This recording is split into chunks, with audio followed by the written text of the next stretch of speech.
காலை வேளையிலே ஆண்டவர் நமக்கு தருகிற வார்த்தை சங்கீதம் 55வது அதிகாரம் 22வது வசனம். கர்த்தர் மேல் உன் பாரத்தை வைத்துவிடு, அவர் உன்னை ஆதரிப்பார், நீதிமானை ஒருபோதும் தள்ளாட விட்டார். நம்ம எல்லாருக்கும் வேதத்துல பிடித்த ஒரு வார்த்தை சங்கீதம் 55:22 தான். கர்த்தர் மேல் உன் பாரத்தை வைத்துவிடு. எல்லாருக்கும் இந்த வார்த்தை நல்ல மனப்பாடமாய் தெரியும். ஆனால் இந்த வார்த்தையில சொல்லப்பட்ட காரியங்களின்படி நாம் செய்கிறோமா என்பதை இந்த காலைவெளியில சிந்தித்து பார்க்கணும்.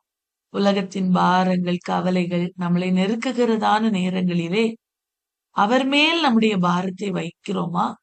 வைத்து விடுகிறவர்களா இருக்கிறோமா? அவர் என்னை ஆதரிப்பார், அவர் என்னை ஒருபோதும் தள்ளாட விடவே மாட்டார் என்கிற நம்பிக்கையிலே பெறுகிறவர்களாய் இருக்கிறோமா என்பதை இந்த காலைவெளியில சிந்தித்து பார்க்க வேண்டும். வேதத்திலே வாசிக்கிறோம், அவர் உங்களை விசாரிக்கிறவர் ஆனபடியால் உங்கள் கவலைகள் எல்லாம் அவர் மேல் வைத்து விடு.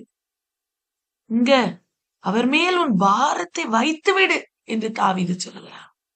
இந்த காலை வேளையிலே நம்முடைய பாரங்களை ஆண்டவருடைய சமூகத்துல வைக்கிறோமா, அல்லது உலக மனிதர்களிடையே போய் சொல்லுகிறவர்களாய், வேதனைப்பட்டு கலங்குகிறவர்களாய் காணப்படுகிறோமா என்பதை இன்று சிந்தித்து பார்க்க வேண்டும். அன்பான தேவ பிள்ளையே, நமக்கு நம்முடைய காரியங்களை விசாரிக்க, நம்முடைய பாரங்களை நமக்காக ஏற்றுக்கொண்டு நம்முடைய துக்கங்களை சுமந்து தீர்த்த ஒரே தெய்வம் உண்டு. அவர்தான் நம்முடைய ஆண்டவராய் இயேசு கிறிஸ்து.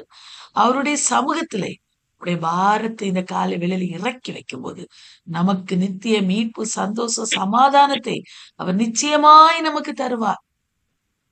அவர் நம்மை ஒருபோது தள்ளாடும் விடவே மாட்டார். அவர் நம்மை ஆதரிக்கிற தெய்வமாய் காணப்படுகிறார். பிரியமானவர்களே,